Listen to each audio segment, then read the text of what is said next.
përshëndes të nderuar shikues nga studio e lajmeve në Blu Televizion.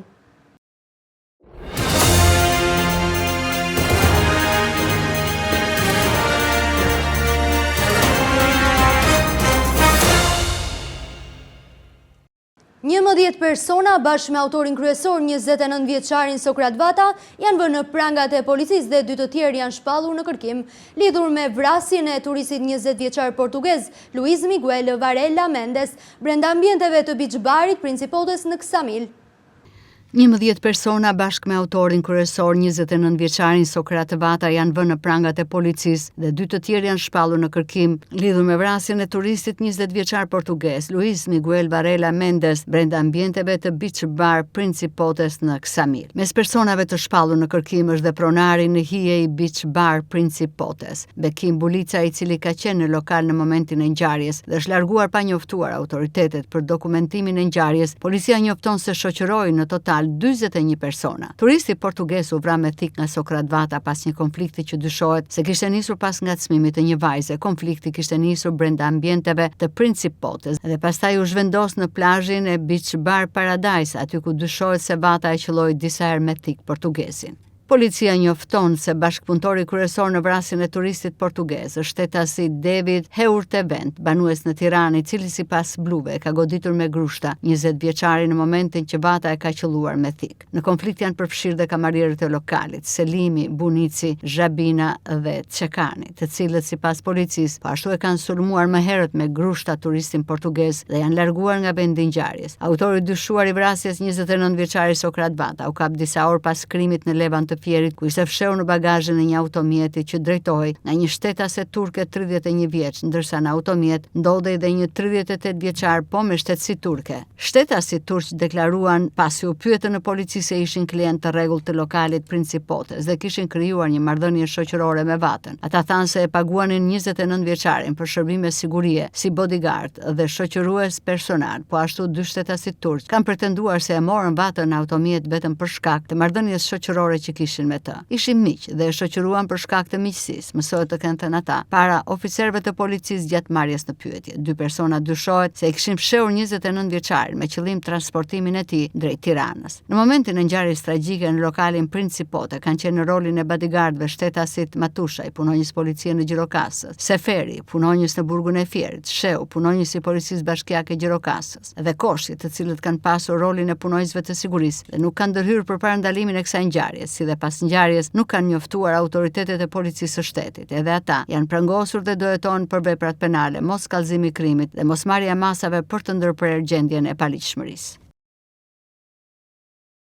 Ngjarja e rëndë në Ksamil ka tronditur opinionin publik dhe ka ngritur shqetësime për sigurinë. Qytetarët e Vlorës, duke dënuar aktin kriminal, i shohin raste të tilla si dëmtim të imazhit të Shqipërisë si destinacion turistik, ndërsa kërkojnë forcim të masave të sigurisë veçanërisht gjatë sezonit veror. Ngjarja e rëndë ndodhur një ditë më parë në Ksamil, ku një turist i huaj u vra nga një shtetas shqiptar, ka tronditur opinionin publik në mbar vendin. Edhe pse ngjarje të tilla mund të ndodhin në çdo vend të botës, për një vend të vogël dhe me një sektor turistik ende në zhvillim si Shqipëria, raste të tilla mund të ndikojnë negativisht në imazhin dhe turizmin e vendit. Qytetarët e Vlorës shprehen të shqetësuar për ngjarjen, ndërsa dënojnë aktin kriminal. Sipas tyre, raste të tilla krijojnë pasiguri dhe mund të ndikojnë tek mënyra se si turistët e huaj e perceptojnë Shqipërinë si destinacion për të kaluar pushimet. Ata kërkojnë gjithashtu më shumë masa për ruajtjen e rendit dhe sigurisë, veçanërisht gjatë sezonit veror, kur qytetet dhe zonat bregdetare presin një numër të lartë vizitorësh vendas dhe të huaj. Shqipëria me një dam këtë zezë, që do të vi tjetri ta vrasësh në shtëpinë tënde, është vej me pushime dhe çfarë të. Idhim se të koka çdo njeriu më të keqë. Thot ai unë erdha 5 ditë se erdha për të vrarë. Ndodhin në shtetet e tjera këto gjëra, faktikisht. Kjo bën që të ulet e turizmit në fakt. Para ndaluar të shi, to edhe mund t'jenë në rasti se s'do ri polici në çdo njeri të ri një polic, pa diskutim, në rendi duhet jetë, po nuk mund të jetë një polic për çdo njeri. Si janë edhe për këto, magari duhet të ri çdo njeri, duhet ta ketë vetë, në gjegjen e gjithë. Marrë keq për bregdetin tonë. Do të dëmtoj dhe ajo djegja atje, lugomare, do të dëmtoj shumë. Po ku preda çfarë thodi, ku ndodha e gjë. Një njeri i papërgjeshëm i bën ato gjëra, s'bën ato gjëra. Si mund të vras tjetrin ashtu çfarë. Neve duam të vinë njerëzit sa më shumë edhe të respektojmë edhe nderojmë edhe shtetin tonë. Turizmi mbetet një nga sektorët më të rëndësishëm për zonat bregdetare të vendit. Për këtë arsye, qytetarët vlerësojnë se garantimi i rendit dhe siguria duhet të jenë prioritet në mënyrë që ngjarje të tilla të mos cënojnë imazhin e Shqipërisë si një destinacion turistik.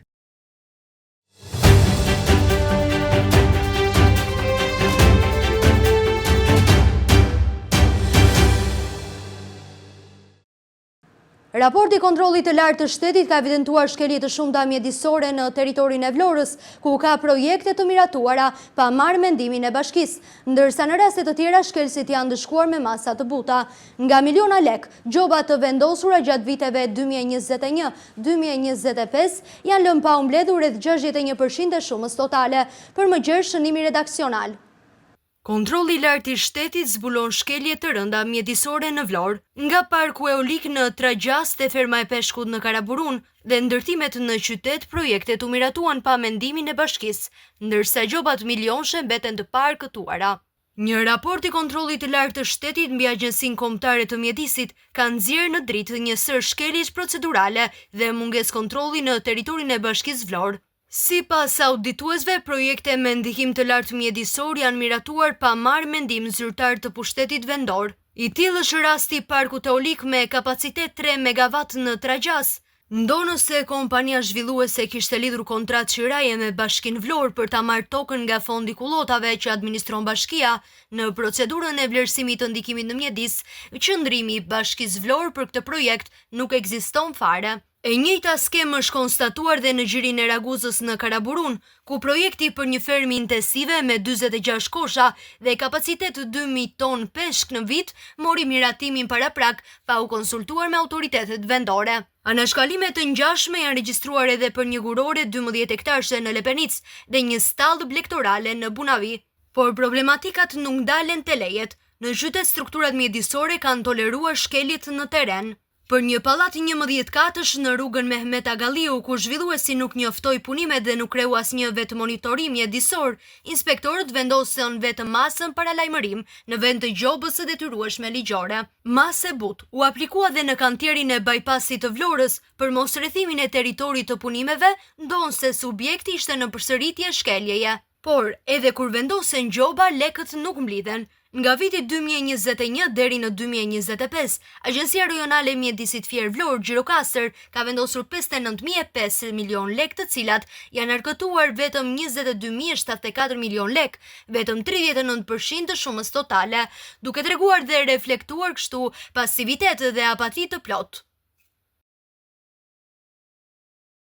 Qarku i Vlorës gjatë vitit 2026 është përballur me një situatë më të qetë për sa i përket zjarreve, krahasuar me 2 vitet e mëparshme sipas kreut të emergjencave civile në prefekturën e Qarkut Vlorë Robert Skëndaj. Për zjarrvënien e qëllimshme, Skëndaj thotë se 24 persona janë lënduar ose proceduar penalisht, ndërsa rastet vijojnë të jenë në hetim nga organet përkatëse.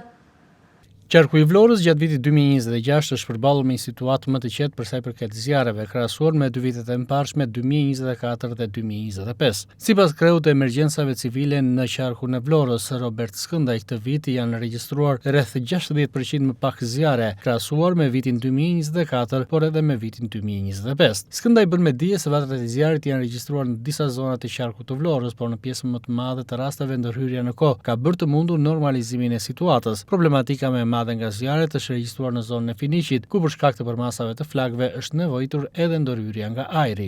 Atëherë për sa i përket zbulueshmërisë zjarrvënëve, piromanëve, vlen përmendet që kemi një bashkëpunim të shkëlqyer me drejtorinë vendore të policisë deri para situatës së ditës së djeshme në Sherisht. Kishin të shoqëruar në rang qarku për të gjitha situatat 24 veta, të ndaluar 8 dhe janë dhe një sër persona që janë në ndjegje në gjendje të lirë.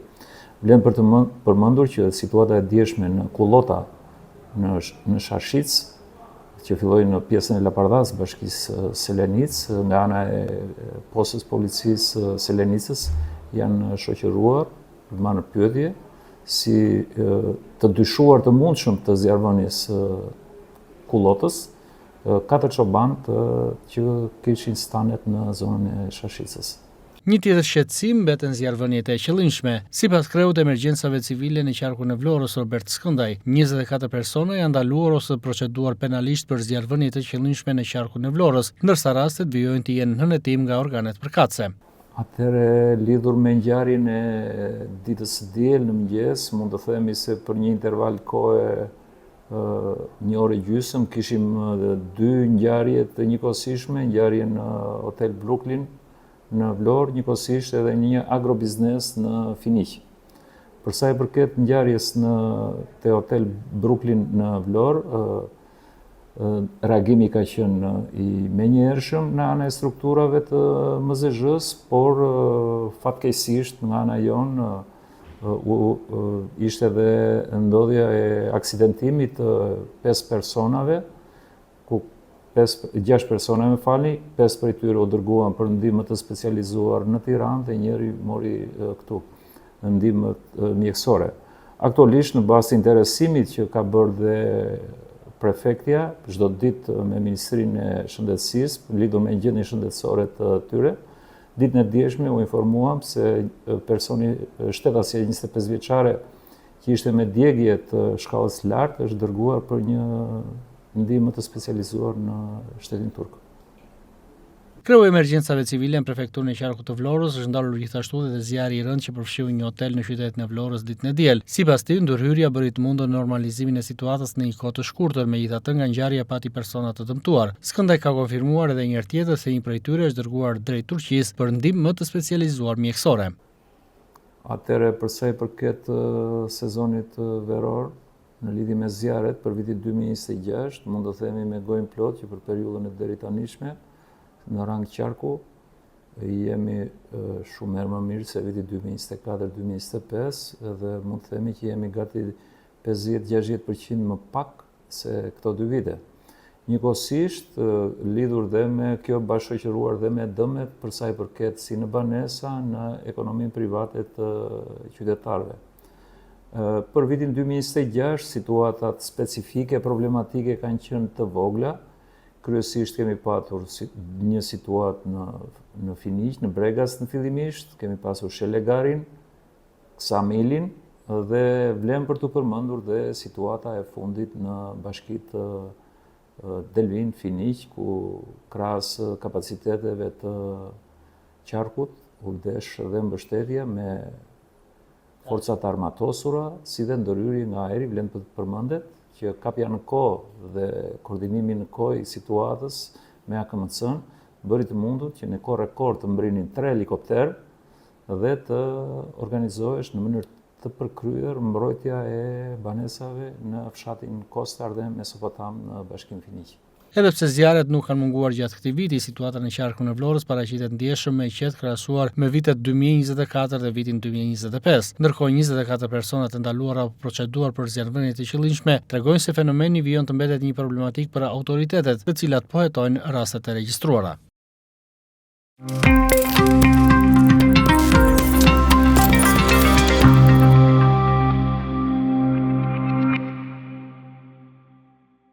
Vijojmë me zhvillime nga turizmi. Karaburuni dhe Ishulli Sazanit janë kthyer në një destinacion të preferuar për turistët e huaj dhe pushues vendas. Çdo ditë me skafe dhe anije turistike, qindra vizitorë nisen drejt këtyre destinacioneve, duke i cilësuar si eksperjenca unike, ndërsa vlerësojnë Vlorën për detin, klimën, ushqimin dhe mikpritjen e banorëve.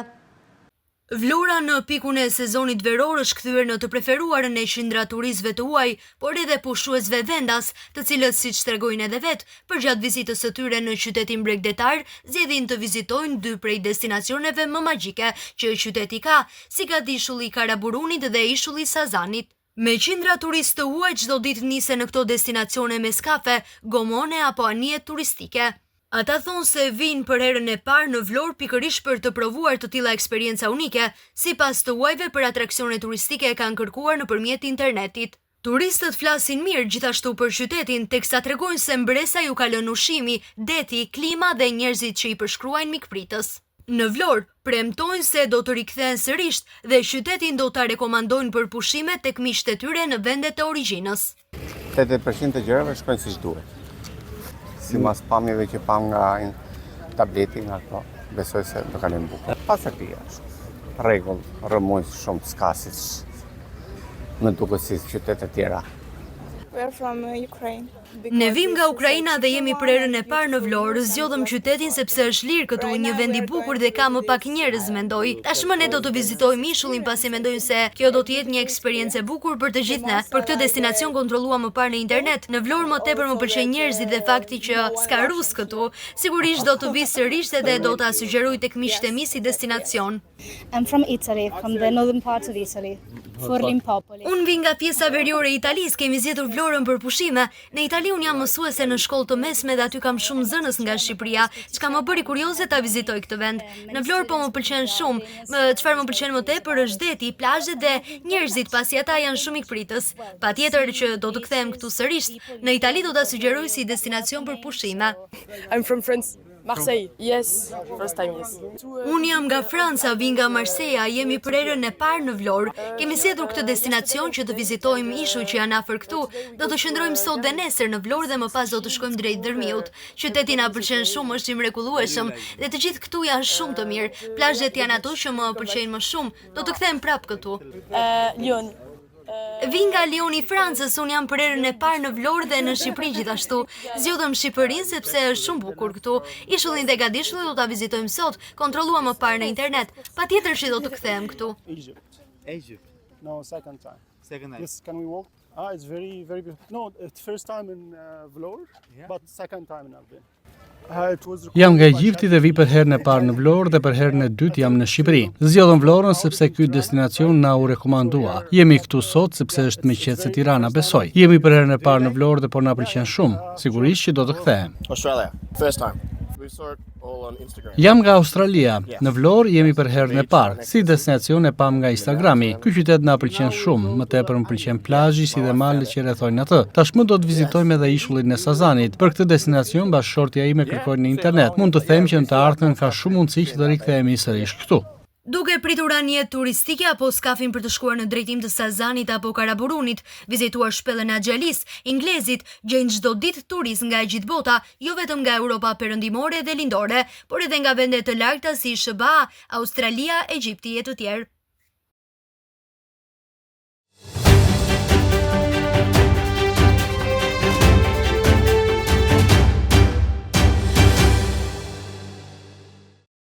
Në mbështetje të fermerëve gjatë stinës së nxehtë në Gjirokastër është siguruar vaditja rreth 6.000 hektar tokë bujqësore, ndërkohë specialistët e bujqësisë apelojnë për mirëmbajtjen e rrjetit vaditës nga fermerët dhe mos depozitimin e mbetjeve urbane përgjatë kolektorëve.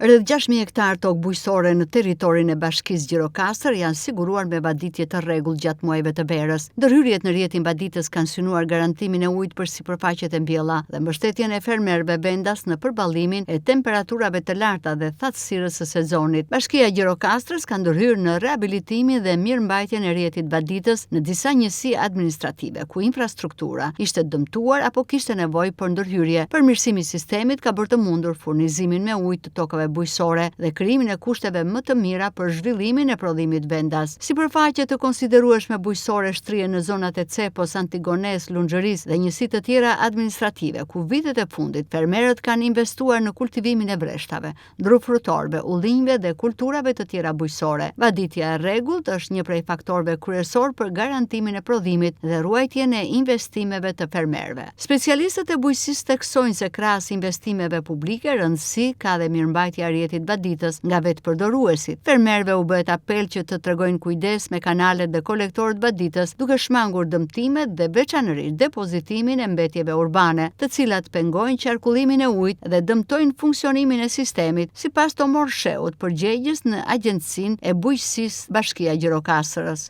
Duke filluar nga periudha e shkurtmarsit, kemi filluar përpastrimin e kanaleve vaditës, ka të cilat ka 74.76 km kanale vaditës që janë në përdorim, kemi pastruar rreth 32.5 km kanale vaditës. Sipërfaqja e tokës së mbuluar në ujë nga fermerët është 5.760 hektar, nga të cilët përfitojnë 650 fermerë nga sezoni i vaditjes që aktualisht jemi duke punuar. Në një laj në Çepun ku ishte prishur një gjatësi kanali e konsiderueshme, por fal punës së tonë është arritur që të minimizohet në maksimum madje 10 në eficiencë kanali Vaditës, që sot fermerët aktualisht janë duke përfituar nga vaditja.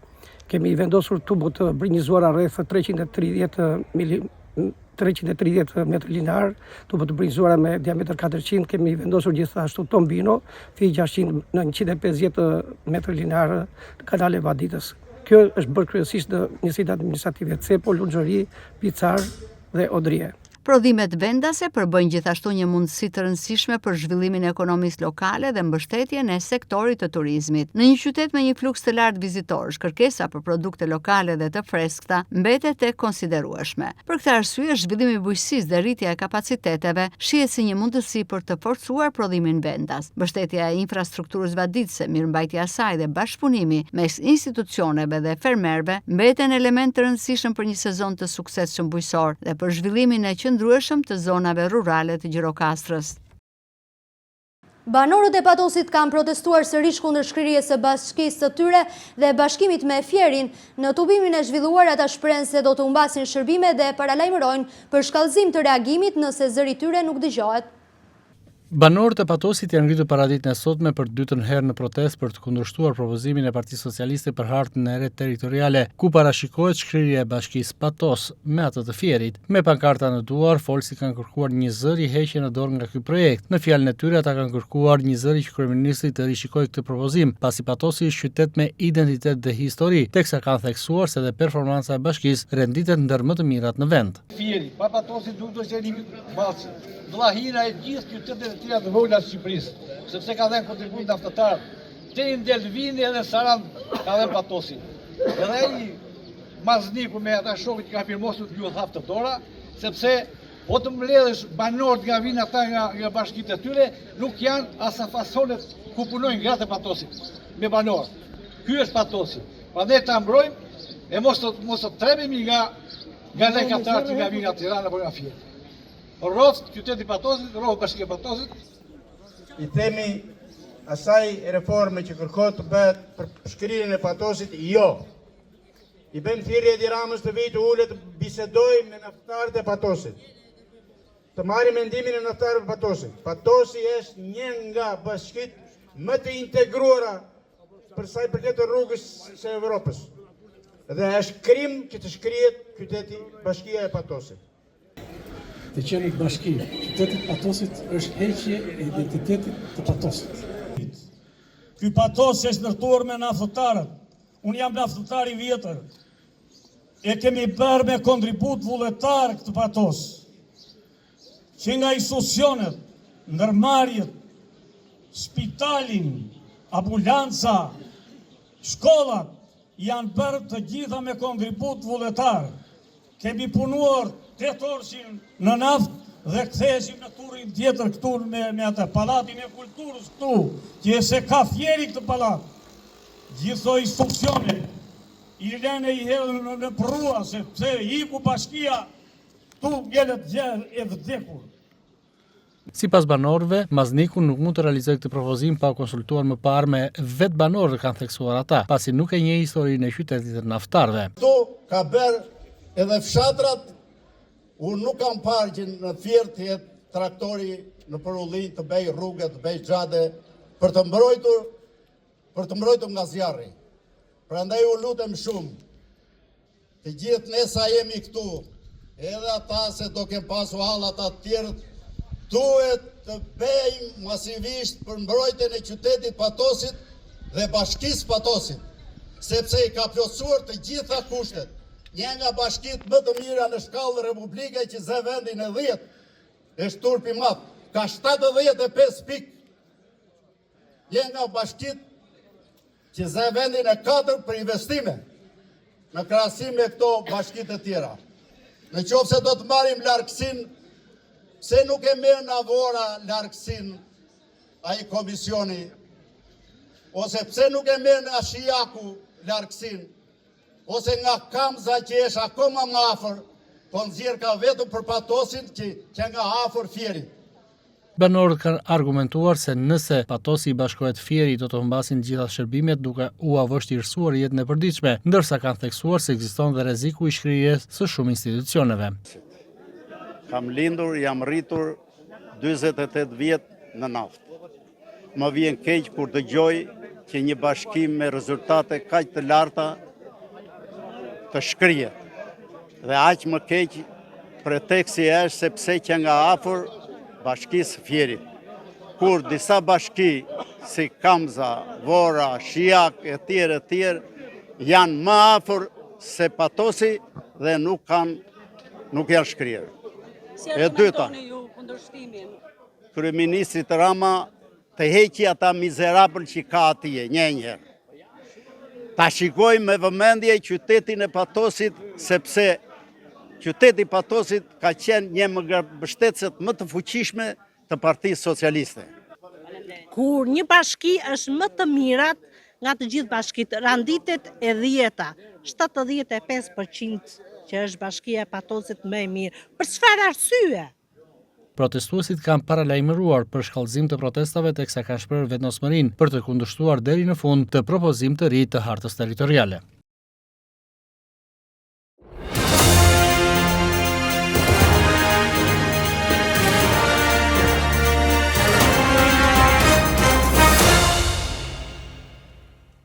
Një alarm për lëndë plasëse ka ngritur në këmbë policinë e Vlorës në mbrëmjen e martë, pas dyshimit për lëndë plasëse në një furgon në rrugën 28 nëntori në Vlorë.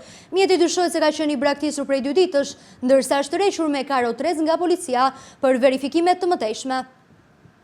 Një automjet tip furgon është konstatuar i braktisur prej 2 ditësh në zonën e lagjes 28 nëntori në Vlorë, duke ngritur dyshime dhe duke vënë në lëvizje shërbimet e policisë së shtetit. Sipas të dhënave paraprake, automjeti është lënë në zonë pa një person që të identifikohet si pronar apo përdorues i tij. Përmes verifikimeve të kryera deri tani, nuk ka rezultuar se kujt i përket mjeti. Ndaj policia ka vendosur që ta shoqërojë në ambientet e komisariatit për një kontroll më të detajuar. Mjeti do t'i nënshtrohet verifikimeve të plota nga strukturat përkatëse me qëllim identifikimin e pronarit, kontrollin e dokumentacionit dhe përcaktimin e arsyeve se përse është braktisur në këtë zonë. Mësohet se gjatë kontrolleve paraprake kanë qenë të pranishme edhe dyshimet për mundësinë e pranisë së lëndëve eksplozive në automjet. Megjithatë, deri në këto momente nuk është konstatuar prania e ndonjë lënde të tillë. Për shkak të natyrës së dyshimeve, autoritetet do të vijojnë me një kontroll të specializuar në komisariat për të përjashtuar çdo rrezik të mundshëm. Ndërkohë, mësohet se në të njëjtën zonë strukturat e policisë kanë ushtruar kontrolle edhe në disa banesa në kuadër të verifikimeve që po kryen. Policia pritet të dalë me një informacion zyrtar në lidhje me ngjarjen, ndërsa kontrollet dhe verifikimet vijojnë për të sqaruar plotësisht rrethanat e automjetit të braktisur dhe nëse ai ka lidhje me ndonjë ngjarje apo aktivitet të paligjshëm.